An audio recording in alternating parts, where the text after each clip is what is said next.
ನಮಸ್ಕಾರ ಸ್ನೇಹಿತರೆ, ನಾನು ಹನುಮಂತ್ ಬಾಗೆ. ವಿಜಯಪುರ ಜಿಲ್ಲೆ ಚಡಚಣ ತಾಲೂಕಿನ ಗೋವಿಂದಪುರದಲ್ಲಿ ಮೊನ್ನೆ ಅಷ್ಟೇ ಒಂದು ದುರಂತವೇ ನಡೆದು ಹೋಗಿಬಿಟ್ಟಿತ್ತು. ಆ ದುರಂತದಲ್ಲಿ 6 ಜನರು ಪ್ರಾಣವನ್ನು ಕಳೆದುಕೊಂಡು ಬಿಟ್ಟಿದ್ರು. ಒಂದೇ ಕುಟುಂಬದ 5 ಜನ ಸಾವನ್ನಪ್ಪಿ ಬಿಟ್ಟಿದ್ರು. ಈ ಒಂದು ಪ್ರಕರಣಕ್ಕೆ ಸಂಬಂಧಪಟ್ಟ ಹಾಗೆ ಆರೋಪಿಗಳೇನಿದ್ದಾರೆ ಅವರೆಲ್ಲರೂ ಕೂಡ ತಲೆಮರೆಸಿಕೊಂಡು ಬಿಟ್ಟಿದ್ರು. ಇದೀಗ ಪೊಲೀಸರು ವಿಶೇಷ ತಂಡವನ್ನು ರಚನೆ ಮಾಡಿ ಆ ಒಂದು ಆರೋಪಿಗಳಿಗೆ ಅಥವಾ ಆ ಹಂತಕರಿಗೆ ಬಲೆ ಬೀಸೋದಕ್ಕೆ ಪ್ರಾರಂಭಿಸಿಬಿಟ್ಟಿದ್ರು. ಇದೀಗ ಆ ಪೈಕಿ 10 ಜನರನ್ನ ಪೊಲೀಸರು ಬಂಧಿಸಿದ್ದಾರೆ ಎನ್ನುವಂಥ ಮಾತುಗಳು ಕೂಡ ಕೇಳಿ ಬರ್ತಾ ಇದ್ದಾವೆ. ಏನಿದು ಪ್ರಕರಣ? ಈ ಪ್ರಕರಣಕ್ಕೆ ಸಂಬಂಧಪಟ್ಟ ಹಾಗೆ ಏನೇನೆಲ್ಲ ಆಗಿತ್ತು ಎಂಬ ಮಾಹಿತಿ ನಿಮ್ಮೆಲ್ಲರ ಗಮನಕ್ಕೂ ಕೂಡ ಇದೆ.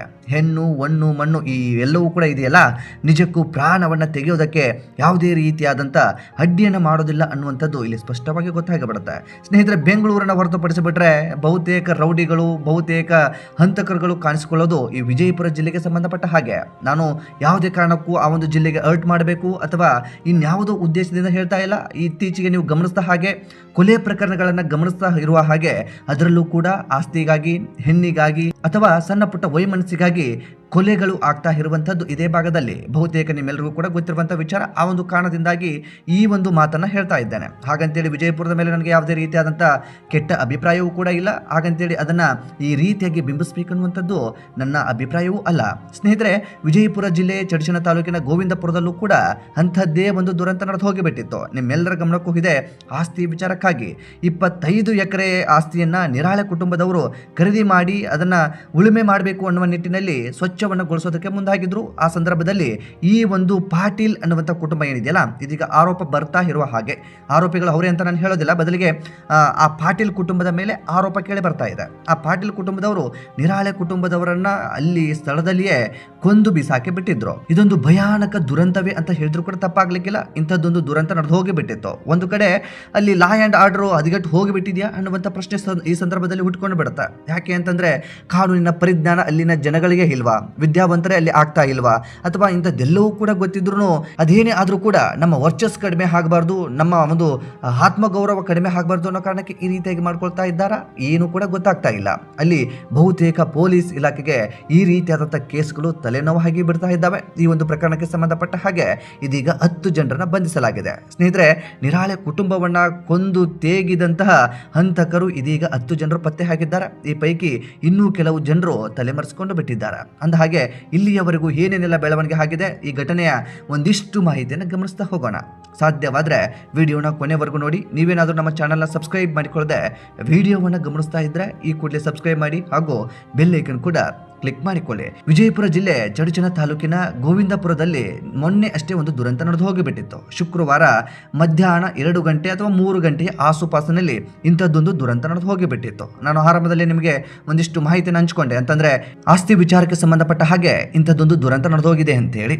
ಈ ಒಂದು ನಿರಾಳೆ ಕುಟುಂಬದವರು ಕಡಿಮೆ ದುಡ್ಡಿಗಾಗಿ ಆ ಒಂದು ಆಸ್ತಿಯನ್ನು ಪರ್ಚೇಸ್ ಮಾಡಿರ್ತಾರೆ. ಮೂಲತಃ ಆಸ್ತಿ ತೇಲಿ ಕುಟುಂಬದವರಿಗೆ ಸೇರಿರುವಂಥದ್ದು. ತೇಲಿ ಕುಟುಂಬದ ಹೆಣ್ಣು ಮಗಳು ಪಾಟೀಲ್ ಕುಟುಂಬದ ಯುವಕನ ಜೊತೆಗೆ ಹೋಗಿ ಮದುವೆ ಆಗಿಬಿಟ್ಟಿರ್ತಾಳೆ. 2015ರಲ್ಲಿ ಆ ಒಂದು ಯುವಕನನ್ನ ಕೊಲೆ ಕೂಡ ಮಾಡಲಾಗಿತ್ತು. ಇದಕ್ಕೆ ಸಂಬಂಧಪಟ್ಟ ಹಾಗೆ ಸಂಪೂರ್ಣವಾದಂಥ ಮಾಹಿತಿ ಏನೇನೆಲ್ಲ ಆಗಿತ್ತು ಅನ್ನುವಂಥದ್ದನ್ನ ಕಳೆದ ವಿಡಿಯೋದಲ್ಲಿ ನಾನು ನಿಮ್ಮೊಟ್ಟಿಗೆ ಹಂಚಿಕೊಂಡಿದ್ದೆ. ಈ ಸಂದರ್ಭದಲ್ಲಿ ಪದೇ ಪದೇ ಹಂಚಿಕೊಳ್ಳೋದು ಬೇಡ. ಸಾಧ್ಯವಾದರೆ ಆ ವಿಡಿಯೋನ ಯಾರೆಲ್ಲ ಗಮನಿಸಿಲ್ವೋ ಅವರೆಲ್ಲರೂ ಕೂಡ ಗಮನಿಸಬಹುದು. ಆ ಒಂದು ವಿಡಿಯೋ ಈ ಒಂದು ವಿಡಿಯೋದ ಎಂಡ್ ಸ್ಕ್ರೀನ್ ಅಲ್ಲಿ ಹಾಕಿರ್ತೀನಿ. ಬೇಕಿದ್ರೆ ಕೊನೆಯದಾಗಿ ಆ ಒಂದು ವಿಡಿಯೋವನ್ನು ಕೂಡ ಗಮನಿಸಬಹುದು. ಏನೇನೆಲ್ಲ ಸ್ಟೋರಿ ಇತ್ತು ಅನ್ನುವಂಥದ್ದನ್ನ ಆ ಒಂದು ವಿಡಿಯೋದಲ್ಲಿ ಸಂಪೂರ್ಣವಾಗಿ ಇಂಚಿಂಚು ಮಾಹಿತಿಯನ್ನು ಬಿಚ್ಚಿಟ್ಟಿದ್ದಾರೆ. ಅದು ಒಂದು ಕಡೆ ಆದ್ರೆ ಇದೀಗ ಆರೋಪಿಗಳ ಬಂಧನವೂ ಕೂಡ ಹಾಗೆ ಹೋಗ್ಬಿಟ್ಟಿದೆ. ಭೀಮಾತೀರ ಎಂಬ ಹೆಸರು ಕೇಳ್ತಾ ಇದ್ದ ಹಾಗೆ ಬಹುತೇಕ ಜನರಿಗೆ ನಡುಕ ಹುಟ್ಟಿಕೊಂಡು ಬಿಡುತ್ತೆ.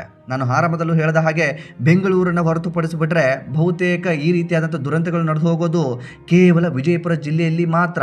ಅಂತಂದ್ರೆ ಬೇರೆ ಬೇರೆ ಜಿಲ್ಲೆಯಲ್ಲೂ ಕೂಡ ನಡೀತಾ ಇರುತ್ತೆ, ಇಲ್ಲ ಅಂತ ನಾನು ಹೇಳ್ತಾ ಇಲ್ಲ. ಬಹುತೇಕ ಹೆಚ್ಚೆಚ್ಚು ಪ್ರಕರಣಗಳು ನಡೆಯೋದು ಮಾತ್ರ ಈ ವಿಜಯಪುರ ಜಿಲ್ಲೆಯ ಭೀಮಾತೀರ ಅನ್ನುವಂಥ ಪ್ರದೇಶಗಳಲ್ಲಿ ಮಾತ್ರ. ಸುಮಾರು 25 ಎಕರೆ ವಿವಾದಿತ ಜಮೀನು 2 ಕುಟುಂಬದ ಮಧ್ಯೆ ಕತ್ತಿ ಮಶಿಯುವಂತೆ ಮಾಡಿಬಿಟ್ಟಿತ್ತು. ಅಲ್ಲದೆ ಪಾಟೀಲ ಕುಟುಂಬದ ಸಂಬಂಧಿಯಿಂದ ವಿರೋಧವೂ ಕೂಡ ಇತ್ತು. ಇದರ ನಡುವೆಯೂ ಕೂಡ ನಿರಾಳೆ ಕುಟುಂಬದವರು ಜಮೀನನ್ನು ಖರೀದಿ ಕೂಡ ಮಾಡಿದ್ರು. ಖರೀದಿ ಮಾಡಿ ಉಳುಮೆ ಮಾಡಬೇಕು ಅನ್ನುವ ನಿಟ್ಟಿನಲ್ಲಿ ಸ್ವಚ್ಛವನ್ನಗೊಳಿಸ್ತಾ ಇದ್ರು. ಏಕಾಏಕಿಯಾಗಿ ಪಾಟೀಲ್ ಕುಟುಂಬ ಅಲ್ಲಿ ಬಂತು ಅಂತ ಕಾಣಿಸುತ್ತೆ. ಅಲ್ಲಿ ಬಂದು ಈ ಬೈಕ್ನಲ್ಲಿ 20ರಿಂದ 25 ಜನಗಳು ಬರ್ತಾರೆ. ಏಕಾಏಕಿಯಾಗಿ ಅವರ ಮೇಲೆ ಅಟ್ಯಾಕ್ ಮಾಡ್ತಾರೆ, ಕಾರದ ಪುಡಿ ಏರಿಸ್ತಾರೆ, ಕತ್ತಿಯಿಂದ ಕಟ್ ಮಾಡ್ತಾರೆ. ಆ ಸಾವನ್ನ ಆಗಿರುವಂಥ ದೃಶ್ಯವನ್ನು ಗಮನಿಸ್ಬಿಟ್ರೆ ಬಹುತೇಕ ನೀವೆಲ್ಲರೂ ಕೂಡ ಆ ಒಂದು ಭ್ರಮೆಯಿಂದ ಹೊರಗಡೆನೆ ಬರೋದಿಲ್ಲ. ಒಂದು ಕಣ್ಣು ಮುಂದೆ ಬಂದು ಬಿಡುತ್ತೆ ನಿಮಗೆ. ಬಹುತೇಕ ಈ ಒಂದು ಆರ್ಟ್ ವೀಕ್ ಇರುವ ಇರುವಂಥವ್ರು ಏನಾದರೂ ನೋಡಿಬಿಟ್ರೆ ಬಹುತೇಕ ಒಂದು ಕ್ಷಣ ಅವರಿಗೆ ಏನು ಬೇಕಾದರೂ ತೊಂದರೆ ಆಗಬಹುದು.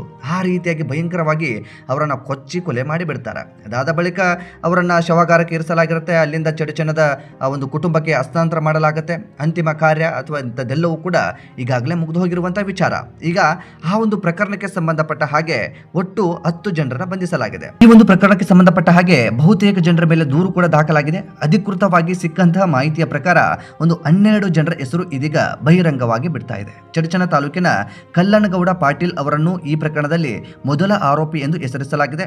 ಅಪ್ಪುಗೌಡ ಲಗಮನಗೌಡ ಉರ್ಫ್ ಲಕ್ಕನಗೌಡ ಪಾಟೀಲ್ ಅಂತ ಹೇಳಿ, ಈಶ್ವರಪ್ಪ ಮಲಗನಗೌಡ ಪಾಟೀಲ್, ಪ್ರಕಾಶ್ ಬಸವರಾಜ್ ಮಾಸ್ತರ್ ಉರ್ಫ್ ಪಾಟೀಲ್, ಪ್ರಶಾಂತ್ ಉರ್ಫ್ ಪರುಗೌಡ, ಬಸವರಾಜ್ ಮಾಸ್ತರ್ ಉರ್ಫ್ ಪಾಟೀಲ್, ಸಿದ್ದರಾಮ ಕಲ್ಲನಗೌಡ ಪಾಟೀಲ್, ಲಾಯಪ್ಪ ನೇನಪ್ಪ ಬಿರಾದಾರ್, ಚಿದಾನಂದ ಗೌಡ ನಾಮದೇವ್ ಕೋಲಿ ಉರ್ಫ್ ಟಕ್ಕಳಕಿ, ಮಾಸಿದ್ದ ಶ್ರೀಮಂತ್ ಬಿರಾದಾರ್, ಶ್ರೀಮಂತ್ ಶಂಕರಪ್ಪ ಬಿರಾದಾರ್, ಶಂಕರಪ್ಪ ಮಹಾದೇವ್ ಅರ್ಕೇರಿ, ಅಪ್ಪ ಸಾಹೇಬ್ ಶಂಕರ್ ಬೂಬಿ ಇವರ ಮೇಲೆ ಇದೀಗ ಪ್ರಕರಣವೂ ಕೂಡ ದಾಖಲಾಗಿದೆ. ಈ ಒಂದು ಪೈಕಿ 10 ಜನರನ್ನ ಇದೀಗ ಪೊಲೀಸರು ವಶಕ್ಕೆ ಪಡೆದುಕೊಂಡು ಬಿಟ್ಟಿದ್ದಾರೆ. ಅಂದಹಾಗೆ ಈ ಹಂತಕರು ಎಲ್ಲಿ ತಲೆಮರೆಸಿಕೊಂಡಿದ್ರು, ಹೇಗೆ ಸಿಕ್ಕರು ಎಂಬುದನ್ನ ಒಂದಿಷ್ಟು ನಾವು ಗಮನಿಸ್ತಾ ಹೋಗೋಣ.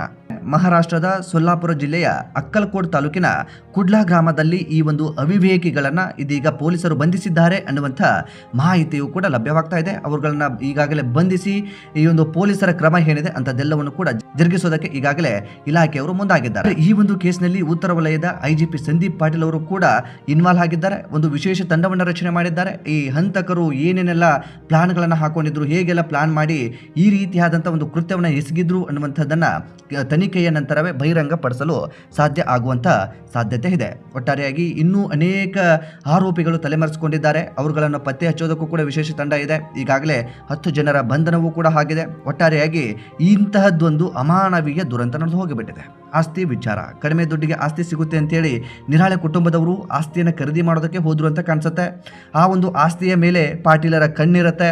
ಅದು ತಮ್ಮ ಮಗನ ಸಾವಾಗಿರುತ್ತೆ. ತಮ್ಮ ಮಗನನ್ನ ಈ ತೇಲಿ ಕುಟುಂಬದವರು ಕೊಂದು ಬಿಟ್ಟಿದ್ದಾರೆ. ಆ ಆಸ್ತಿ ನಮಗೆ ಸಂಬಂಧಪಟ್ಟಿದ್ದು. ಅವರ ಮನೆ ಹೆಣ್ಣುಮಗಳು ನಮಗೆ ಇದ್ದಾಳೆ, ನಮ್ಮ ಮನೆಯಲ್ಲೇ ಇದ್ದಾಳೆ, ಹಾಗಾಗಿ ಆಸ್ತಿ ನಮಗೆ ಬೇಕು ಅನ್ನುವ ನಿಟ್ಟಿನಲ್ಲಿ ಅವರು ಅನೇಕ ಬಾರಿ ಈ ಒಂದು ಆಸ್ತಿ ವಿಚಾರಕ್ಕೆ ಸಂಬಂಧಪಟ್ಟ ಹಾಗೆ ತಡೆಯನ್ನು ನೀಡ್ತಾ ಇದ್ರು. ಬಹುತೇಕ ಜನ ಆಸ್ತಿಯನ್ನ ಪರ್ಚೇಸ್ ಮಾಡೋದಕ್ಕೆ ಬಂದಿರಲಿಲ್ಲ. ಆದರೆ ನಿರಾಳೆ ಕುಟುಂಬದವರು ಅದೇನು ಆಗಿಬಿಡುತ್ತೆ, ನಾವೆಲ್ಲ ಸರಿಪಡಿಸ್ಕೊಂಡು ಬಿಡೋಣ, ನಮಗೂ ಕೂಡ ರಾಜಕೀಯ ಗೊತ್ತು, ಕಾನೂನು ಗೊತ್ತು ಅನ್ನುವ ನಿಟ್ಟಿನಲ್ಲಿ ಬಂಡು ಧೈರ್ಯ ಮಾಡಿ ಕಡಿಮೆ ದುಡ್ಡಿಗೆ ಆ ಒಂದು ಆಸ್ತಿಯನ್ನು ಪರ್ಚೇಸ್ ಮಾಡಿ ಉಳುಮೆ ಮಾಡಬೇಕು ಅಂತ ಹೇಳಿ ಆ ಒಂದು ಆಸ್ತಿಯನ್ನ ಸಿದ್ಧಪಡಿಸ್ತಾ ಇದ್ರು. ಆ ಸಂದರ್ಭದಲ್ಲಿ ಇಂಥದ್ದೊಂದು ದುರಂತ ಪಾಟೀಲ್ ಕುಟುಂಬ ಮಾಡಿದೆ ಅಂತ ಹೇಳಿ ಇದೀಗ ಬಹುತೇಕ ಆರೋಪಗಳು ಕೂಡ ಕೇಳಿ ಬರ್ತಾ ಇದ್ದಾವೆ. ಇತ್ತ ಆಸ್ತಿ ಮಾರಿರುವಂತಹ ತೇಲಿ ಕುಟುಂಬಕ್ಕೂ ಕೂಡ ಒಂದು ಕಡೆಯಿಂದ ಮಾನಭಂಗ ಆಗೋಗ್ಬಿಟ್ಟಿದೆ.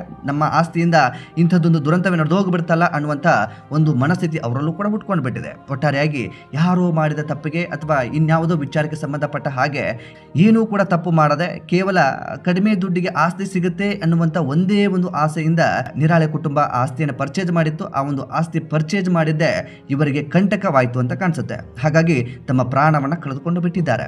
ಇಂಥದ್ದೊಂದು ದುರಂತ ನಿಜಕ್ಕೂ ಭೀಮಾ ತೀರದಲ್ಲಿ ಈಗಲೂ ಕೂಡ ರಕ್ತದ ಹೋಕುಳಿ ಕಡಿಮೆಯನ್ನಾಗ್ತಾ ಇಲ್ಲ.